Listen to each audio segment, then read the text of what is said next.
When I die, I'm planning to leave everything to my sister. You're okay with that, right? My husband Devin had just been diagnosed with terminal colon cancer and given 6 months to live. And now, as if that news wasn't devastating enough, he hit me with a confession so shocking that I felt frozen, trapped in place by disbelief. The words caught in my throat. I was too stunned to speak. I have a duty to protect my sister. She's my family. If you can't accept that, then maybe we should get a divorce. So are you saying that I'm not family? The unfairness of his words sent a surge of anger through me. I had stood by Devin's side for years, through everything, and yet if he truly believed his only family was Chloe, then maybe it was time I made some decisions of my own. Fine, then we're getting a divorce. Pack your stuff and get out. My mind drifted back over the 20 years I had spent with Devin. I was 45. Our marriage had never been particularly passionate, but it had been steady, predictable. We didn't have children, but Devin had always been a family-oriented man. He treated me well, supported my hobbies, and was, for the most part, a good partner. And yet, deep inside, there had always been something murky, something unresolved that I couldn't ignore. That something was his sister, Chloe. Chloe was 35, single, and had been a recluse ever since high school. Devin's parents had died suddenly in a car accident just after he graduated from college. Since then, he had taken care of Chloe while working full-time. And even after we got married, she continued living with us. Chloe relied on Devin for everything, emotionally, financially, completely. And Devin in return catered to her every whim, no questions asked. Their relationship had always felt off, unhealthy. And one day I finally brought it up. Have you ever thought about our relationship as a couple? Maybe it's time Chloe starts living on her own so we can actually have some private time to ourselves. But Chloe immediately fired back with something outrageous. Excuse me? This is my home. Why should I be the one to leave? She went on, twisting logic to suit her needs, refusing to acknowledge any alternative. She had never worked a single day in her life, never lifted a finger to help around the house. Devin, could you at least tell her to get a job? Even something part-time? When I turned to Devin, his expression darkened, and he answered in a defensive tone. She has mental health issues, Kim. Don't you feel bad for her? I let out a deep sigh, internally at least. Devin constantly preached about family, but lately I have started to question what that word actually meant to him. Because when he said family, he only meant Chloe. I felt like an outsider in my own home. When I finally voiced my feelings, Devin responded with something infuriatingly dismissive. I care about you too, Kim. In all fairness, Devin wasn't a terrible husband. At least, not when it came to anything outside of his sister. But Chloe had become completely dependent on him, using his protection as an excuse to never stand on her own 2 feet. Look, she has to start doing something. Either she gets a job or she starts helping around the house. It's not that much to ask. I made sure to sound firm, making it clear that I wasn't backing down this time. If she wanted to live in this house as family, she needed to take on some responsibility. Kim, that's so cruel. I'm sick, you know. She teared up as she spoke, but to me, it looked like nothing more than an act. You're my brother's wife. That means you're the one who's supposed to take care of the house, not me. Excuse me? The audacity of it left me speechless for a moment. She was using her so-called illness as a shield, clinging to the cushy life she had here. One afternoon, I came home from my quilting class, exhausted but satisfied from a productive day. As I stepped inside, I saw Devin and Chloe lounging in the living room, looking completely at ease. Ignoring them, I headed straight to the kitchen and opened the fridge. Huh? What happened to the piece of cake I left in here? Do you guys know anything about it? Oh, that? Yeah, I ate it. What? Why? I was hungry, so I ate it. No big deal, right? She didn't look the slightest bit guilty about it. Wait, and the roast beef is gone too. Oh yeah, Devin and I had that for lunch. Are you serious? That was supposed to be a gift for my quilting instructor tomorrow. Well, we were hungry and there was nothing else to eat. What else was I supposed to do? I told you so many times, if you want something from the fridge, ask me first. Yeah. Devin, your wife is seriously nagging right now. How do you deal with her? She brushed me off, completely unbothered. I realized that no matter what I said, we were just going in circles. That night, I decided to confront Devin again, this time with a firmer approach. Devin, you need to take this seriously. This isn't just about me, this is about Chloe's future. She can't keep living like this. She needs to start going outside, even just a little. But she's family, Kim. It's natural for me to help her. That was always his answer. He always took her side.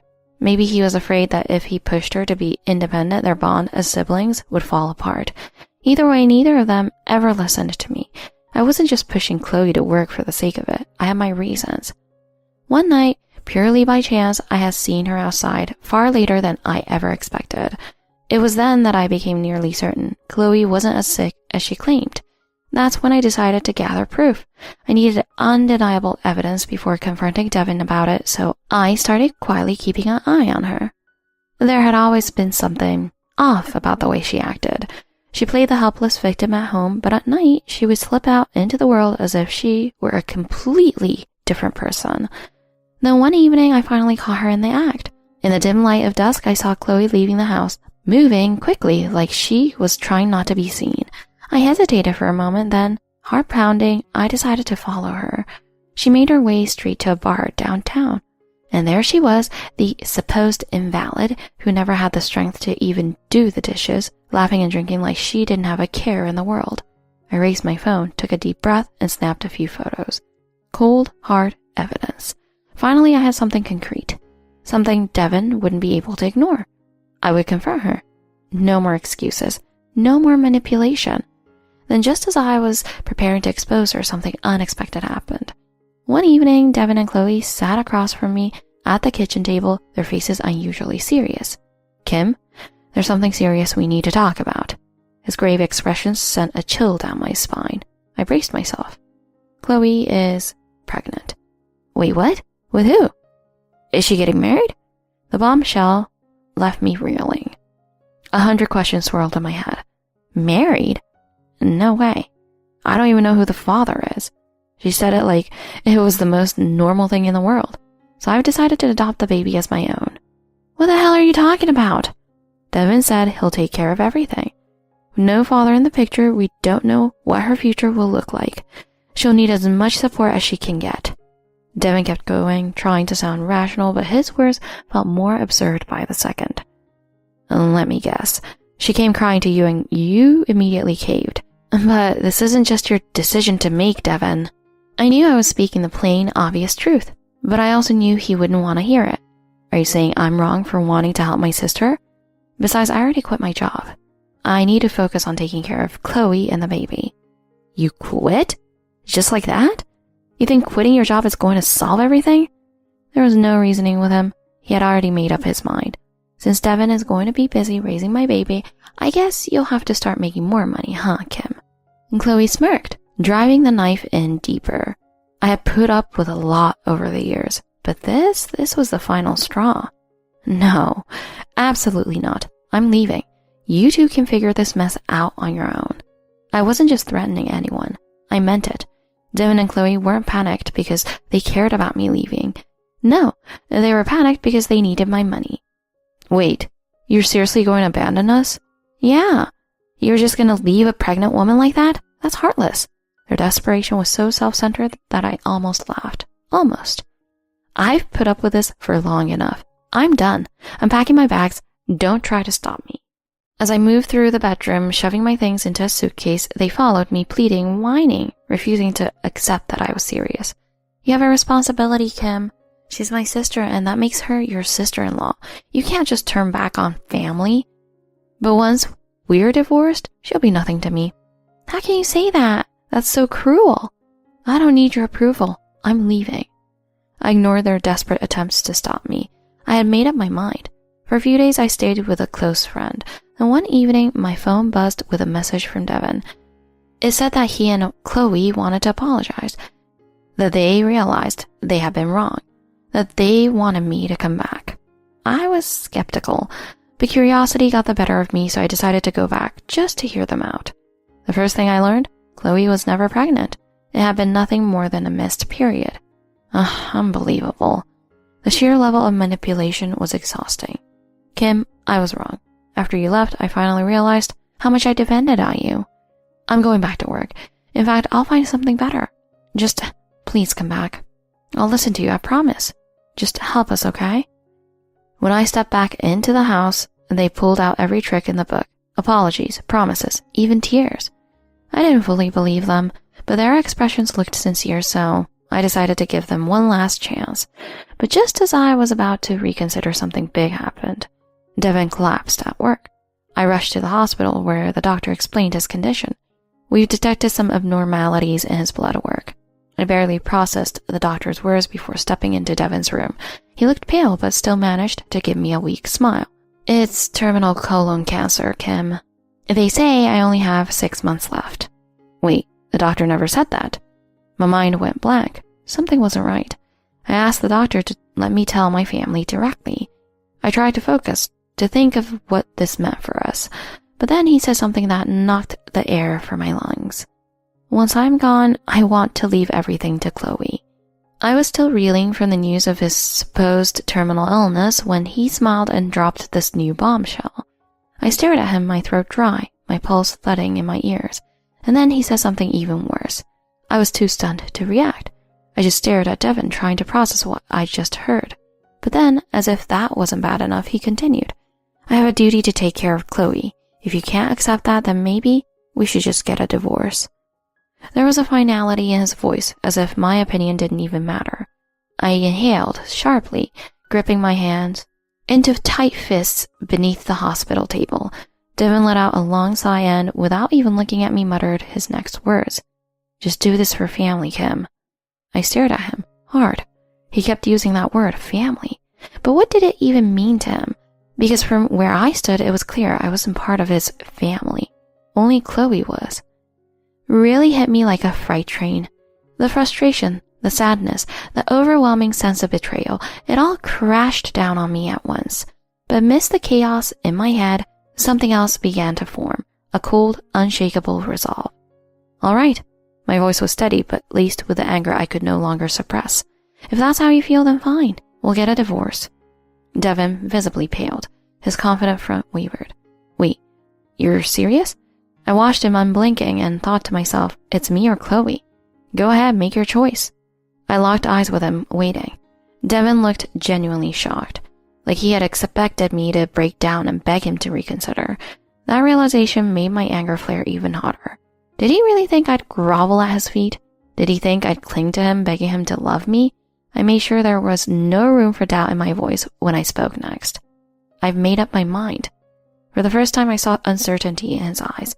Your life is yours to live, and mine is mine. His face twitched, like I had just said something he never even considered. I wasn't done. Tell me, Devin, what exactly do you mean when you say family?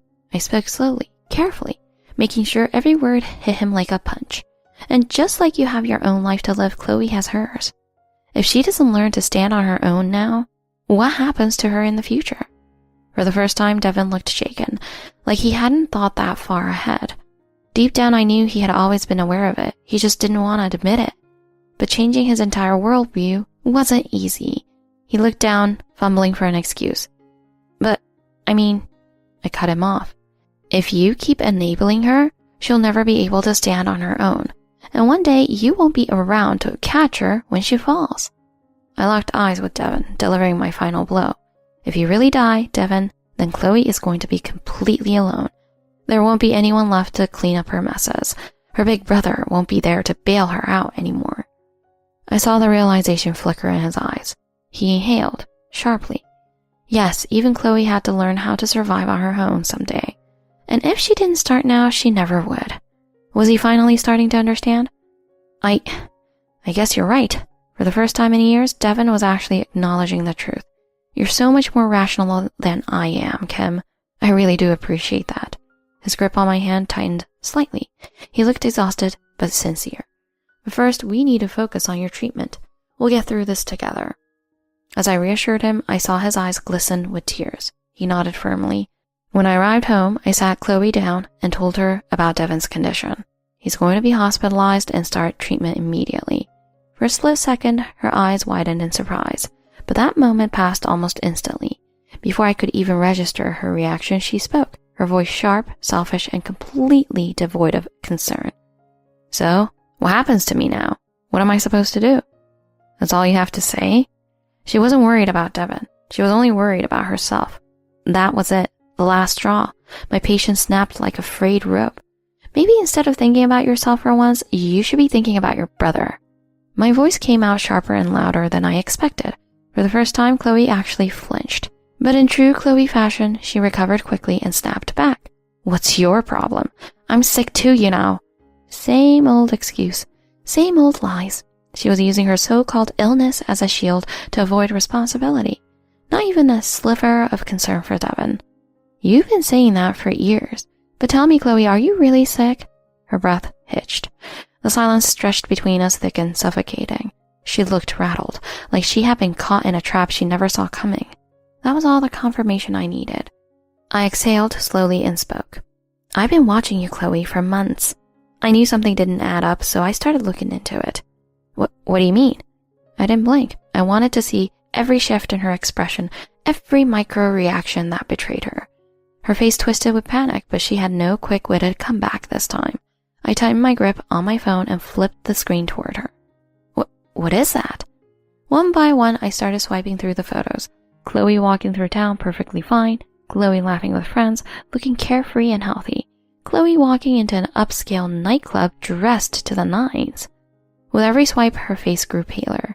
Her lips parted, but no words came out. I didn't stop. I made her look at every single one. I had hired a private investigator months ago. I had all the proof I needed. She was frozen now, her hands trembling slightly. Not only are you not sick, you've been out partying every night, and you've been doing it with Devin's money. She flinched, hard. Please, don't tell Devin. Just keep this between us. Even now, with everything laid out in front of her, she was still only thinking about herself. It was pathetic. You mean you want to keep this a secret? I haven't done anything wrong. Chloe has always tried to talk her way out of it, her voice taking on that familiar defensive edge. But this time I wasn't backing down. I stared at her, my eyes cold and unwavering. And just like that, the act crumbled. Huge, dramatic tears welled up in her eyes, spilling down her cheeks as she collapsed into a sobbing heap. It's too late for that now. Your lies have destroyed this family. I doubted she'd ever been spoken to like this before. Her entire life, people had let her get away with everything because of her fragile state.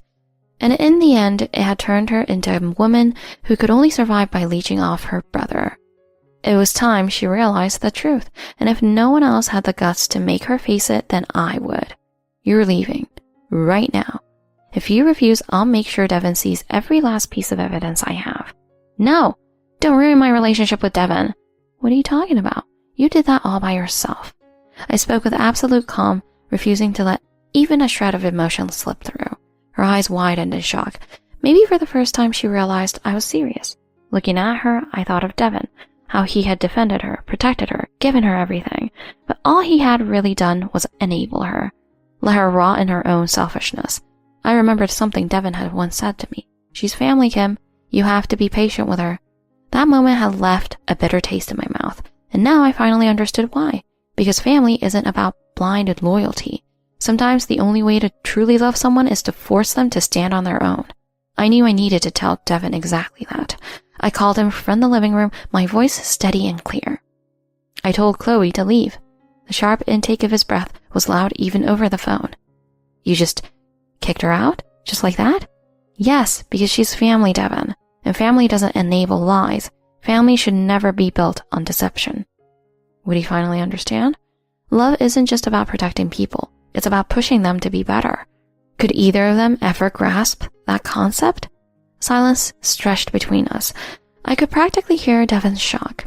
He had expected me to cave, but he didn't say a word. He knew I meant every syllable. Finally, his voice came, soft and defeated. I guess you're right. For the first time, I believed he might actually be seeing the truth. Chloe packed her bags and left, just like that. She shot me one last resentful glare, but I ignored it. Figure it out, Chloe, like the rest of us do. If she wanted to change, this was her chance. I stood by the window watching Chloe step outside with her bags, her steps hesitant, as if she was expecting someone to come running after her. But no one did. She stood on the sidewalk, shifting uncomfortably, looking around like a lost child. I could only hope she'd take this moment to reflect on how she had lived her life. I didn't say anything aloud, but in my heart I whispered, "This is what rock bottom feels like, Chloe. What you do next is entirely up to you." But what happened next caught me off guard. With nowhere else to go, she had turned to her so-called friends for help. But unsurprisingly, after years of using and discarding people, she found no one willing to take her in. She ended up spending her nights in a dingy internet cafe, reduced to sleeping in a cramped cubicle for the first time in her life. And how did I know all this? Because I had kept tabs on her through the investigator. I needed to see if she would finally change, or if she'd just look for her next handout. A few weeks later, Devin's so-called illness took an unexpected turn. A follow-up test confirmed what I had suspected all along. His cancer was nothing more than a benign tumor. He wouldn't need chemotherapy or surgery, just routine monitoring. I should have been relieved, but all I felt was the icy confirmation of how far his lies had gone. For months, I had nursed him, sacrificed for him, stayed by his side believing he was dying. Devin, of course, acted grateful. He even started apologizing more, wearing a mask of guilt and humility. I've put Chloe first for too long, Kim. I neglected you. I see that now. I really regret everything. He apologized again and again, looking me in the eyes, reaching for my hands as if trying to convince me he had changed. And yet, I didn't believe him. Not entirely. Something about the way he spoke made me wonder. Was he actually sorry? Or was he just mourning the loss of his safety net? I kept my suspicions to myself, and instead I set a trap. One day I noticed a pattern, calls from an unfamiliar number, coming in multiple times a day. At first I assumed it was someone from work checking in after his absence, but something about his reaction felt off. Every time his phone rang, he would tense up, glance at the screen, and silence the call. Who keeps calling? If it's work, you should answer. They're probably worried about you. I nudged him toward an explanation, but he just shook his head. Just a wrong number. But his voice held that slight hesitation, that edge of guilt that told me it was anything but. I knew my instincts were right, so I decided to take action. I told him I was going on a short trip with friends. In reality, I had other plans. I'm going on a little getaway with some old friends from high school. I made sure to mention I'd been gone for 2 nights, long enough for him to feel safe. Instead of leaving, I checked into a small hotel nearby and had my investigator keep watch on our house. Sure enough, just a few hours later, my phone buzzed with an update. I grabbed my coat and headed straight home. I stepped quietly toward the front door, pressing my ear against it. Inside, muffled voices drifted through the walls. The voices were coming from the living room. I recognized them instantly. Whoever was inside had no idea I was standing just outside listening. They spoke carelessly, comfortably. I crept closer, my heartbeat pounding in my ears. And then I heard them. Devin and Chloe. They were laughing, mocking me. I still can't believe how easy it was to fool her. Yeah, she totally bought it, no questions asked. I felt a cool shiver crawl down my spine. Did I just hear that correctly? My grip on the doorknob tightened. They had been in this together from the very beginning. Your acting was seriously impressive, Devin. I barely had to try, just pretended to be a little sick, and she completely fell for it. My knees almost buckled. The sheer cruelty of their words was suffocating. I mean, telling her you had terminal cancer? That was genius. What was she gonna do? Say no to a dying man? I mean, my blood work was a little off, but the cancer thing? Total lie. All I had to do was say the words, and she just believed me. I felt my whole body tremble, but it wasn't from sadness anymore. It was rage. And still they went on. You know, I took most of the heat for this. That's not fair. Sure, my debt came from going out too much, but your gambling losses were way worse. So it was true. The investigators' reports, the late-night disappearances, the missing money, everything was falling into place. Yeah, but once I get my hands on her savings, it'll all be taken care of. She's got a ton in her accounts, thanks to her parents' life insurance. At least $1 million. $1 million. That's what this was really about. Not love, not even family. And just money. They didn't just lie to me. They were plotting to rob me blind. Devin had been secretly working with Chloe, trying to find out where I kept my bank records, my passwords, my financial information. This wasn't just betrayal anymore. It was theft. It was fraud. It was a crime. I was done being the fool. No more forgiveness. No more patience. I took a deep breath, then threw the door open. I heard everything. How dare you? They jolted like startled animals. Their faces turned pale. Kim! It's not what you think. Yeah, you've got it all wrong. I was just visiting him, that's all. Pathetic. I held up my phone, my thumb hovering over the screen. As soon as I hit play, their own voices filled the room. Then came the private investigators' reports, the receipts, the bank statements, everything. Devin sank onto the couch, hands gripping his hair. Chloe covered her mouth, shaking. You two are nothing but thieves. With a mountain of evidence against them, they had no way out. Their lies had finally collapsed under their own weight, and they sank, physically and emotionally, onto the couch. But we're family, right? Yeah, Kim. Come on, you can't just throw us away like this. That word family, coming from Devin's mouth, made my stomach turn. How dare they use it now, after everything? I didn't react. I just stared at them, letting the weight of their betrayal settle over them like a suffocating blanket. It was only then, when they saw that I felt nothing for them anymore, that they finally seemed to grasp the depth of their mistake. I stood tall, my voice firm, my decision final. Get out. I don't want to see either of you ever again. Wait! Kim, don't do this. Let's talk about this. Devin looked up at me, desperation in his eyes, but I didn't care anymore. I will not stay with a man who betrayed me. This wasn't about revenge. It was about reclaiming my dignity. Trust is the foundation of any relationship, and once it's gone, there's no getting it back. I had spent years making excuses for Devin and for Chloe, but this was the end. I reached into my bag and pulled out the divorce papers. Sign it. No, I can't sign this.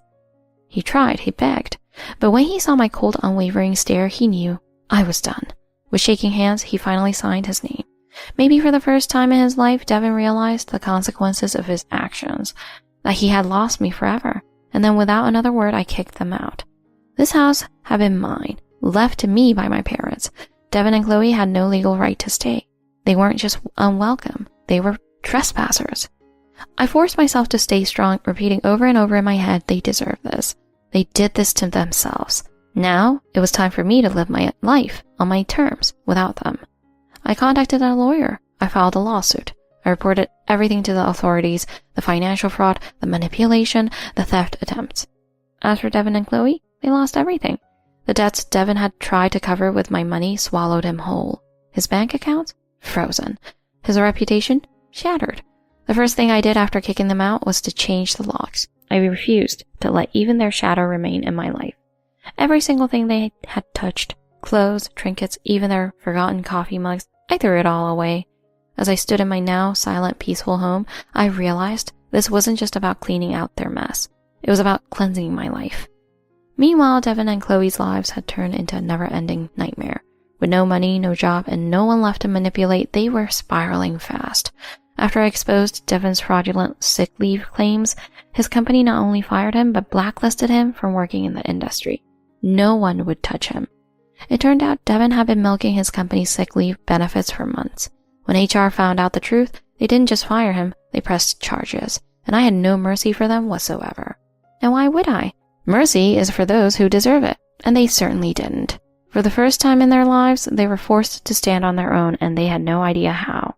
What really made me laugh? They turned on each other. Without me around to be their scapegoat, their partnership crumbled like a house of cards. The moment their fraud collapsed, so did their unbreakable bond. This is all your fault, Devin. If you hadn't been so careless. Excuse me? You're the one who got caught first, Chloe. Day after day, they screamed at each other, throwing blame like daggers. Their one solid alliance of manipulation had turned into a war zone. In the end, they couldn't even stand the sight of each other. Devin and Chloe, who had spent years conspiring together, were now nothing but bitter enemies. Fitting, really. Betrayers always get betrayed in the end. Once the storm of divorce had passed, I found myself standing at the shore of a brand new future. I decided to do something radical. I left my old job behind and poured everything into my passion, quilting. At first, it was terrifying. It felt like I was lost at sea, drifting with no sense of direction, but I refused to let fear stop me. I honed my craft, perfecting every stitch. Then one day, something incredible happened. People noticed my work. My pieces started getting shared online, catching the eyes of art collectors and interior designers. Before I knew it, I was getting requests to teach, to showcase my work, to travel and share my passion.